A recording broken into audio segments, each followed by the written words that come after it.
Okay, welcome back to the CNAS annual conference, and welcome to our live recording of Derisky Business, a new podcast from CNAS, which provides in-depth analysis on economic security issues and interviews with economic security thought leaders. New episodes are released every other Thursday, wherever you find your podcasts. I'm your co-host, Emily Kilcrease. I'm delighted to be joined today by Daleep Singh, Deputy National Security Advisor for International Economics at the White House. During our conversation today, we'll discuss what to expect at the upcoming G7 Leader Summit, what's working and perhaps some lessons learned in the ongoing sanctions campaign against Russia, technology and economic competition with China, and the future of U.S. economic statecraft. Viewers watching online can enter questions using the chat box on conference.cnas.org or on the platform X using the hashtag CNAS2024. And please do include your name, as we won't include any anonymous questions. We'll incorporate questions as we go, and we'll try to leave some time towards the end to address both the online questions as well as questions from our in-person audience. And with that, Daleep, welcome to Derisky Business. Thank you, Emily. Is it really called Derisky Business? It sure is. Do your listeners know what risky business is? Would you like to explain it? It's okay. Forgot my sunglasses. Yeah, that's all right. Good. That's right. Great. Excellent. Well, for those of our viewers who are able to catch the opening session, they'll know that John Feiner and Richard Fontaine spent quite a bit of time talking about economic security issues, which is great because it shows how central these issues are to the national security debate. It also means that we're going to have to say something particularly interesting to top what they said. Okay, let's but try. I think we can do it. So let's start with the G7, Daleep. You're about to head off for final preparations and negotiations for the G7 Leader Summit, which will take place next week, June 13th through 15th in Italy. Last year's summit had some really important outcomes related to economic security and resiliency, including a fairly important leader statement highlighting shared views and shared values and interests on those issues, which was obviously a highly negotiated and nuanced document, but important nonetheless to have that unity amongst the G7. This year, we're expecting a slightly different focus, including next steps in the sanctions campaign against Russia. So tell us, what can we expect coming out of the G7 summit next week? Sure. So I'm a glutton for punishment. So this is my second tour of duty as the G7, G20 Sherpa. And just to step back, I mean, I remember we're leaving tomorrow for Italy, and I remember Cornwall 2021, the G7 summit there. I was with President Biden, and I remember being in the room with leaders, and there was just such a genuine sense of relief. It was the first time the leaders had been together physically in about 2 years. And there was also relief that America was finally back and leading at the table. And I remember what President Biden said at the table then. I think it's more true now than ever, which is we're in one of these crucible moments that comes around every generation or two, in which the decisions that are made over the next couple of years can shape the course of events for the next 50 to 100 years. And I think the message overall is going to be that we have to have shared resolve to step up as democracies to continue demonstrating that we can solve the biggest problems here at home, but also across the world, and counter the critique that democracies are too slow and too noisy and too messy to step up. I think the real test at this G7 is the most salient question on the test is, can we finance Ukraine's fight for freedom by unlocking the value of the Russian sovereign assets that we froze together more than 2 years ago? The money, of course, matters, but it's also the signal, because I think our leaders this year have the chance to send an unmistakable signal that Putin cannot outlast us, that we're not going to fatigue no matter what happens in the elections here or anywhere else. So we're waist deep in the sausage making of trying to strike a deal. I think what I can say at this moment is there's a shared understanding of how dire the situation is on the ground. President Zelensky is going to be with G7 leaders in Apulia, and I'm sure he'll say so. I think there's also a shared understanding of the enormous financial needs that Ukraine still has. And I think there's also an understanding of the costs of inaction. If Ukraine is insufficiently financed to fight for its freedom and it loses this war, the chilling effects that would cause, the signal it would send to autocrats all across the world, I think every G7 leader knows those costs are unacceptable. I think the good news is there's a proposal on the table for G7 leaders to consider that can mobilize $50 billion for Ukraine now, multiples of that amount down the road, while respecting every delegation's red lines, while respecting the rule of law, forcing Russia to pay, not our taxpayers. And I wish I could say the deal was done, but we don't yet have full consensus. Well, good luck over the next week trying to get that across the finish line. I did want to just take us back to basics a little bit on that particular question about what to do with the assets. Because for those folks who may not follow the ins and outs of sanctions policy or international law, it seems like there's just this basic question of like, why is it so dang hard? Like, why can we not just take the money that we have frozen, that is sitting in European bank accounts, and give it to the Ukrainians? Like, why is that such a hard task? Well, I would say two difficulties stand out. One is we want to respect the rule of law. You know, the G7 collectively issues more than 90% of the world's reserve currency holdings. Dollar primacy for us is it's a national treasure. It allows us to fund our government, our corporations, our households at a much lower borrowing cost than would otherwise be the case. It allows us to absorb a shock like no other country. You remember in 2011 when S&P downgraded the U.S. credit rating, our borrowing costs fell and the dollar strengthened. And it allows us to deliver a shock through sanctions and other forms of statecraft. So part of why we have dollar primacy is that countries trust that we're going to be faithful stewards of the international economic order, and that requires us to respect the rule of law. Now, Congress has helpfully made it very clear that we in the U.S. have the ability to seize the principal and the interest on the immobilized Russian assets. But that's not the case in many G7 countries, and we only have $5 billion out of the $300 billion plus of immobilized reserves. So if we want to generate a bigger number, then we need to act with solidarity. And so that's the other reason why it's not so easy just to seize the assets, transfer the value to Ukraine, and keep them in the fight indefinitely.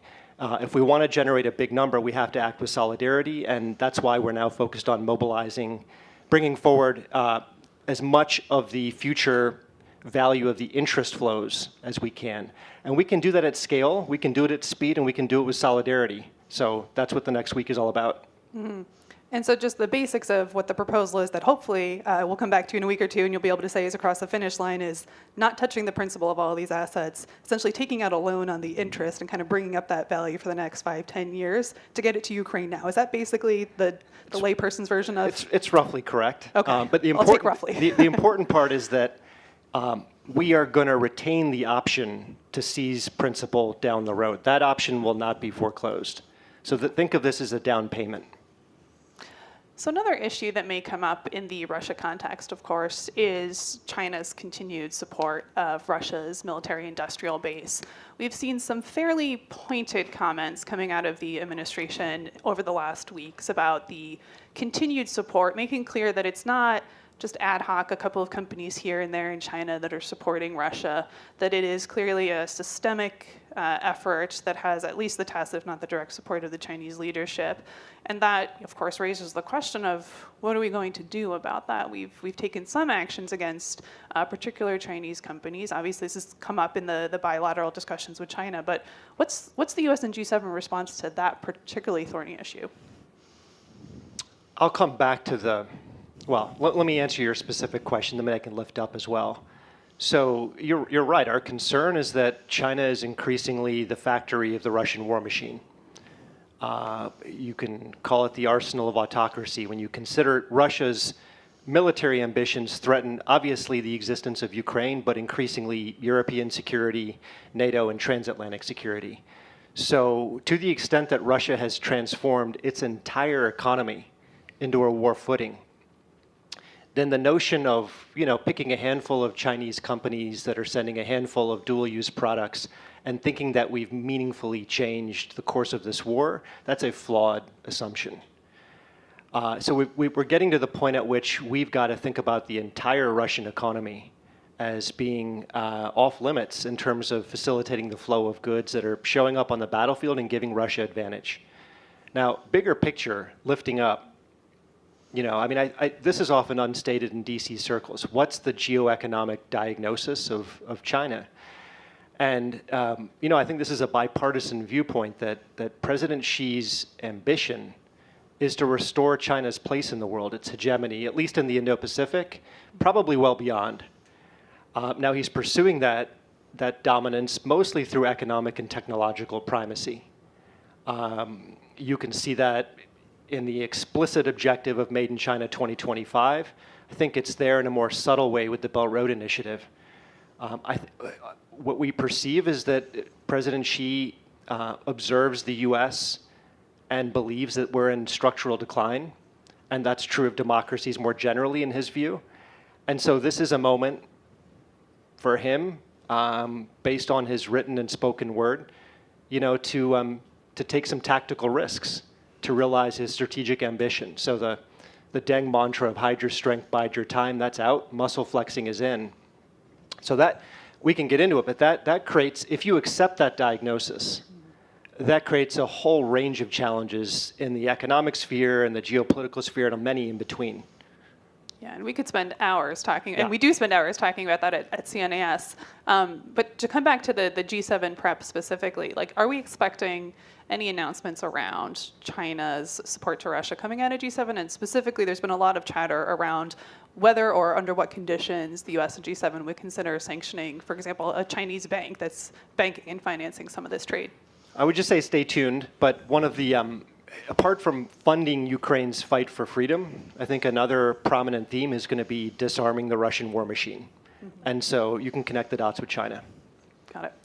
So let's broaden out a little bit in terms of how we're thinking about the work with allies. I mean, there's obviously some real important milestones that are resonating right now, right? We've got the 80th anniversary of D-Day, we've got the 75th anniversary of NATO. It's clearly a moment to celebrate how powerful this has been for America to have these alliances, while also recognizing that there's work to be done, particularly on the economic security front, where my own assessment has been that we are coming closer together with allies over the last couple of years on these issues. But there's really still some important divergences. So when you think about that challenge, in the context of this strength that we have in our alliances, where do you see the work to be done on economic security, and where do you see kind of differences in views on what we're even talking about, right? Because if you talk to Japan, they'll have one definition of what economic security is. We might have a different sense of what it is, a much broader sense. So where do you think we're making real progress, and where do you think there's still work to be done to kind of realize the promise of alliances in the economic security space? Yeah, I think there's been tremendous convergence over the past 3+ years.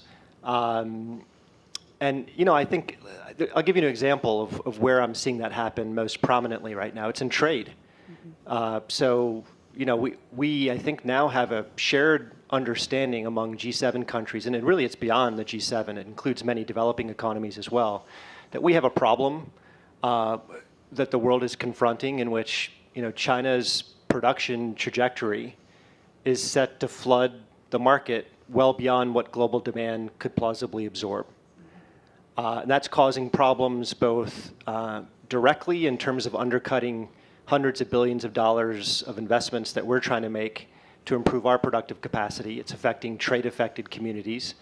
It has indirect effects to our supply chain resilience, national security, arguably our political economy. And I think increasingly among G7 countries, there's an understanding this is not a new problem. This is a play that's been run over the course of the better part of the last 2 decades. Steel, solar, wind, medical devices, machine tools, and now the trend is intensifying to EVs, batteries, semiconductors. And it's starting from a point at which China already produces 30% of the world's manufacturing production in value-added terms. That's more than the US, Germany, Japan, Mexico, India combined. So we are converging around an understanding that this is a problem that affects us in terms of our economic strategy, but it's also potentially going to affect our ability to advance national security goals. We have announced our response, our initial response at least, in terms of using restrictive tools, but also affirmative inducements. I mean, this was really the thrust of the IRA, CHIPS Act, and infrastructure bills. And I would say we're in the middle of the process of moving with our allies. I mean, the EU has a decision to make relatively soon on EVs. And I don't want to characterize the European position as entirely unified. But I think you see with Japan similar directional movement, certainly with Canada as well. And I do want to say it's Brazil, Turkey, India, many other countries outside the G7 are also recognizing this is a real problem. And we hope that collectively we can change China's course. Is that a realistic goal? I mean, and I ask because, we, as you've noted, for decades, this has been a problem, right? China's growth model is structured such that they are going to continue to do the overinvestment. Everybody knows, at least in the U.S. and the Western economic space, that the sustainable growth model would be more heavily weighted towards consumption. But we just don't see that. We see no indication that China's leadership is going to make those painful but necessary shifts to kind of revamp their economy and move in that direction. And so as they manage their own economic downturn, it seems like all of these problems are only going to get worse. And it also seems like, despite the efforts from the administration to discuss this with China, it's clearly been something that we know Secretary Yellen has raised quite a bit in her engagements. It doesn't seem like that's really shifting anything in terms of Chinese policy and Chinese decision making. I think you said it correctly, but look, multilateralism can really help. I think right now we have to collectively share our assessment with China of what we see. And I think we have to preemptively address, the Chinese response is that this is just innovation. Mm-hmm. And these are just market forces. And look, if this was about indigenous innovation, if China's growing dominance in strategic sectors was mostly the byproduct of indigenous innovation and productivity growth, we should applaud. That would have global spillovers across the world. But I think we've collectively got to say, look, that's not what we see. What we see is unrivaled state support through subsidies, through discriminatory regulations, through currency distortions, through weak labor and environmental standards, sometimes outright theft to get a competitive edge. And these aren't just assertions. You can see these in numbers. You can look at volume-based metrics. Look at the nosedive in capacity utilization in China. Look at prices. The country has been in outright deflation for much of the past half a year. Look at financial results. There are an increasing share of leading Chinese exporters that are loss-making on a persistent basis.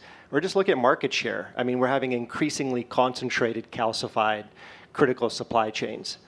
So I think we've got to collectively say this is our definition of overcapacity.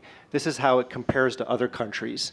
Studies have come out from a number of think tanks in this town that show Chinese state support is 3 to 9 times larger than any other advanced economy. 99% of Chinese listed firms get direct subsidies. I think we've got to have an objective framework through which we have this conversation and then encourage China to change course because we're not on a sustainable equilibrium. It's not going to be good for China to maintain this course. Forget about our interests, not in China's interests. And I think over time, we'll have a stronger case. Yeah. I want to get into tariffs. I'll just take a minute to remind our viewers online to go ahead and submit questions, and we will start to integrate those in the comments as well. But on the tariffs question, just to take EVs, for example, very high tariff rate, 100%. Yeah. So it seems unlikely that Chinese EVs will get a foothold in the U.S. market. EU, as you noted, may be taking similar actions, although we'll see if they get to 100% or not in terms of a tariff rate. Is it a success for the United States if we're able to basically shut Chinese EVs out of our markets, but China's still really competitive in third-party markets, right? Because if you connect all these dots, they're going to continue to do the overcapacity. They show no signs of kind of shifting off of that structural economic model. Those cars have to go somewhere. Are they going to third-party markets? Does that look like success if China's dominating other country markets, but they're not in our market? For me, the metric is are we going to have sustained decarbonization? That's the goal. And look, we all love low prices. Low prices are great. Chinese EVs have very low prices. But the question is, if you want to have a sustained clean energy transition, is that production reliable? Is it robust to geopolitical conflict? Are clean energy outputs made with clean energy inputs? In other words, it matters to us whether clean energy outputs are made with coal-fired power plants.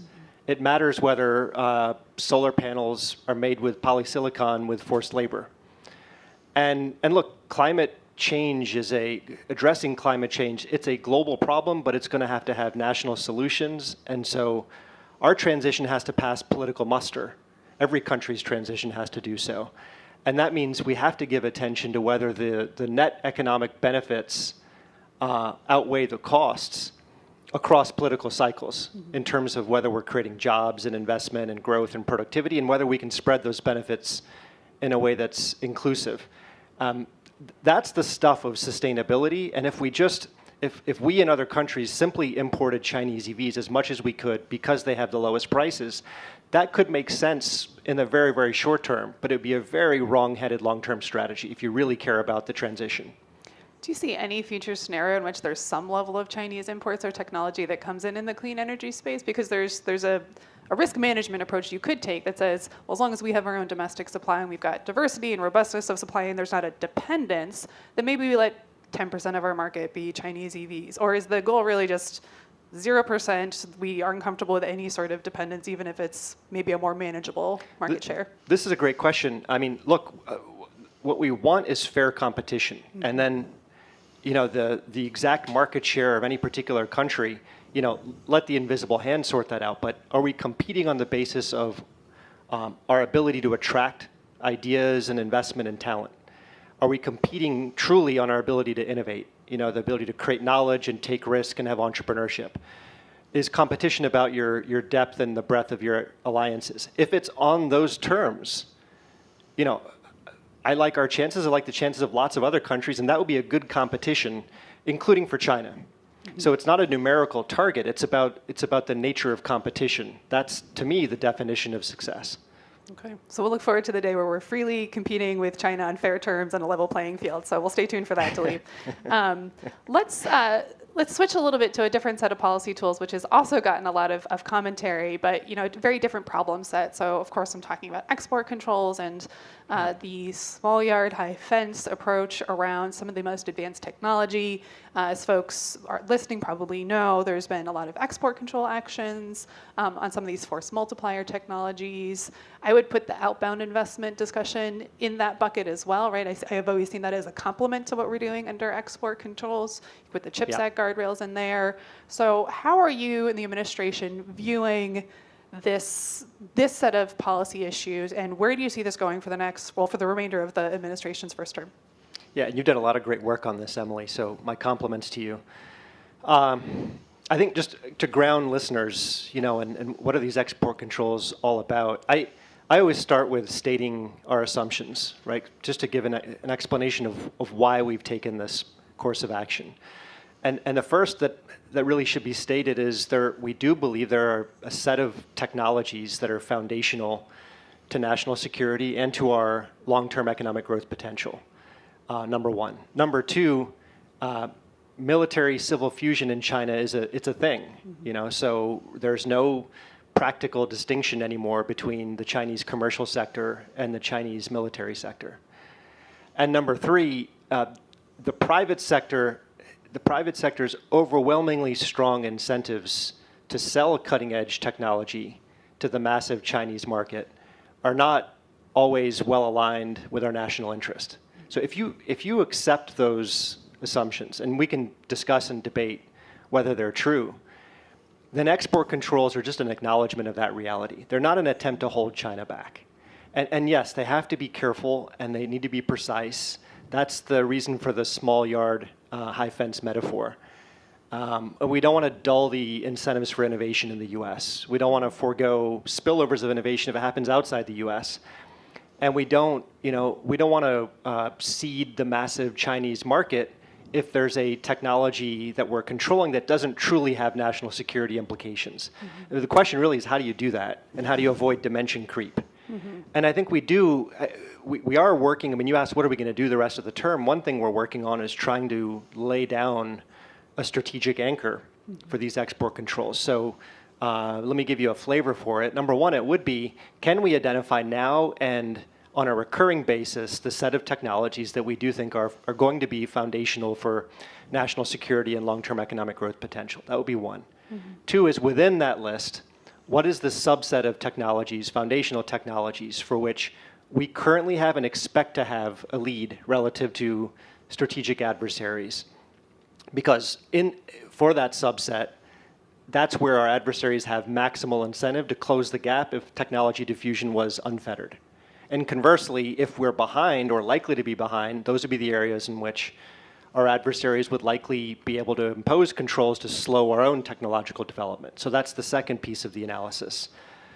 I think the third is efficacy. So if we impose controls on a foundational technology, does the target have the ability to develop it indigenously or to substitute our exports via third countries? Fourth would be, can you plausibly build a coalition around any controls that you would wish to place around a foundational technology? And then five, which is the hardest part, is can you stress test and simulate how an escalatory tit-for-tat on controls will play out in equilibrium? And are we net better off relative to the next best alternative? And you have to identify what that counterfactual is. I think if you go through that type of discussion internally and with allies, you begin to have the contours of a strategic anchor around what could otherwise be a tool that has harmful dimension creep for the reasons I mentioned. Mm-hmm.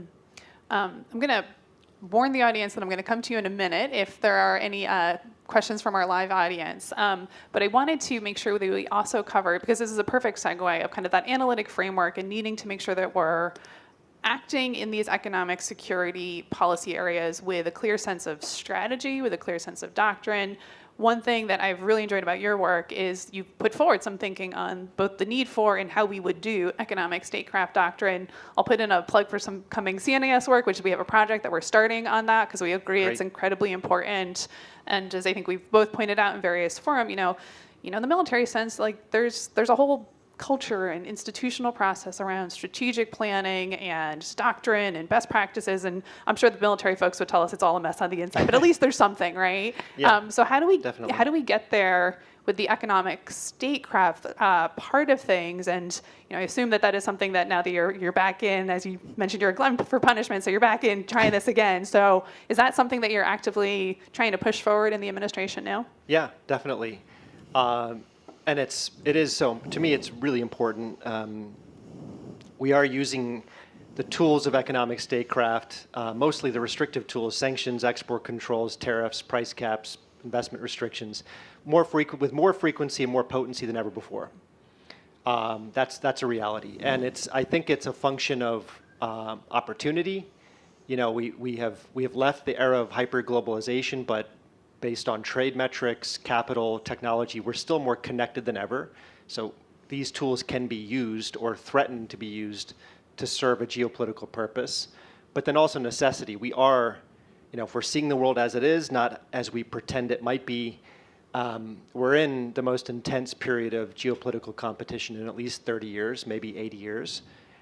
And, great powers of today are nuclear powers. So barring catastrophic miscalculation, the logic of mutually assured destruction suggests confrontation, when it occurs, is more likely to play out in the theater of economics and technology than it will be through direct military conflict. But that just means we've got to get on with the work of understanding why, how, when, where, and to what extent we use these tools of economic statecraft. And our military friends, our colleagues, have spent hundreds of years crafting and refining such a doctrine. Literally, it's just starting now. In the U.S. government, in other countries that are also like-minded, even with adversaries, this is not a U.S. or a G7 project alone. Ultimately, you would hope we could end up with, once we know for ourselves what the doctrine would look like, you move in concentric circles within the G7, then with the G7, G20, ultimately with adversaries. You can imagine something like the Geneva Convention, where you have rules of engagement, you have a code of conduct, and that constrains the degree to which escalation can occur. But we can get into all the details. There's a lot to say about what doctrine would look like and where it stands, if you'd like. Yeah, well, we'll definitely have you back for another podcast episode so we can dive into all of that, because I do think it's so important, right? And that last point about the constraints on the use of these tools is incredibly important as we think about, for example, in our current practice with sanctions, we always carve out food and medicine for humanitarian reasons, also for political legitimacy reasons, right? Like we want these actions to be seen as legitimate around the world as much as we can, because that coalition and that sense of international community and support behind what we're doing is critically important. So more to come on all of this. So we've got some great questions coming in from the audience. So I'll ask one online, and then I'll look to the in-person audience. So from Hilla, how is the FTC's antitrust policy affecting the global competitiveness of U.S. companies?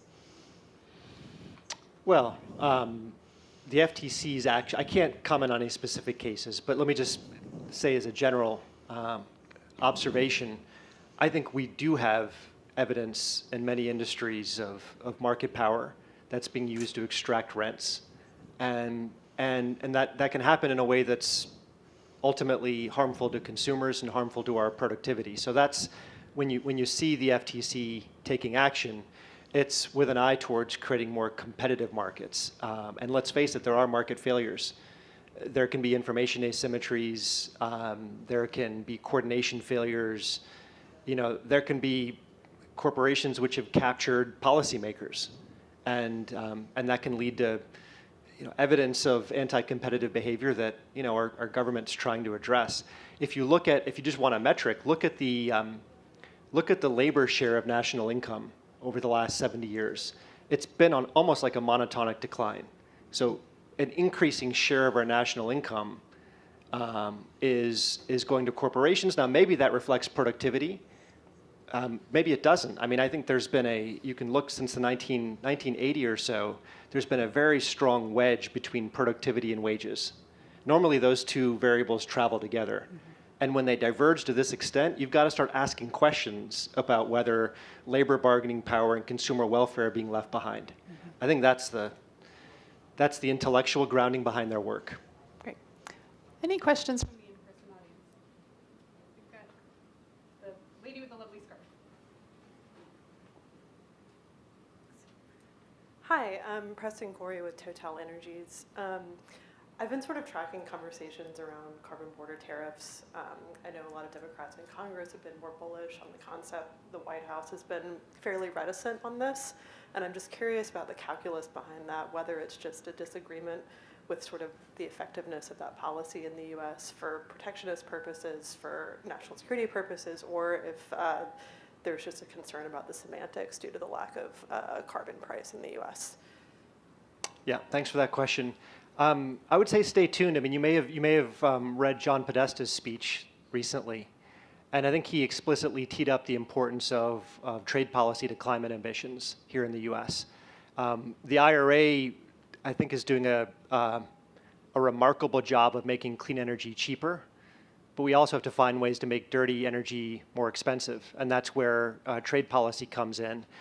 I would say at this point we're looking at every possible tool that could be on the table. I mean, a carbon price is one tool. There are a variety of different CBAM mechanisms that could be considered, but the difficulty is in the details in terms of harmonizing those kinds of policies. Are you just looking at embedded emissions when you think about setting trade policy for climate? Are you looking at non-market policies and practices? Are you looking at the country's overall climate ambition? There are a lot of variables that you have to consider and figure out how to weight if you're thinking about how to embed climate into trade policy. So I would say there is definitely a lot of attention to how we take the next step and how we harmonize it with allies, and then what tools we would need from Congress to execute. Let's take another question from the room. Hi, Steve Pinkos with Intel Corporation. Thanks so much for being here today. Thanks for your work on a daily basis. Thanks, Emily. Lot of ground. You've covered a lot of ground, and obviously a lot to reflect upon, Emily, as you said about the goodness of America being the 80th anniversary of D-Day. But because I'm with Intel, I'm going to ask a bit of a parochial question, and that was a really helpful explanation of the approach and the fundamentals to export controls. And so, just kind of a basic question, maybe not today, but as time goes forward, how does the administration evaluate the effectiveness of export controls, sanctions, and other economic measures of that nature? Yeah, thanks for that question, Steve. And this applies, my answer is going to apply to any kind of restrictive tool. And really, it could apply to most positive affirmative tools as well. This is, when I talk about doctrine, part of it is laying down guiding principles, but another big thrust would be developing an analytical infrastructure that's fit for purpose. And part of that analytical infrastructure is to do exactly what you're suggesting. I mean, the Fed and central banks are actually, they're an instructive template. Take inventory on a regular basis of all of your tools. Really think about, from history, the efficacy of the tools, when they're used alone, when they're used in tandem, when they're used unilaterally, when they're used multilaterally. Analyze their limitations, analyze their spillovers, and then simulate how they would play out in many different scenarios, including the ones that are really difficult to imagine, that are deep in the tail of the probability distribution, right? And then, what I would say is there has to be some threshold of efficacy before you apply any one of these measures, and I'm using the most generic word I can think of,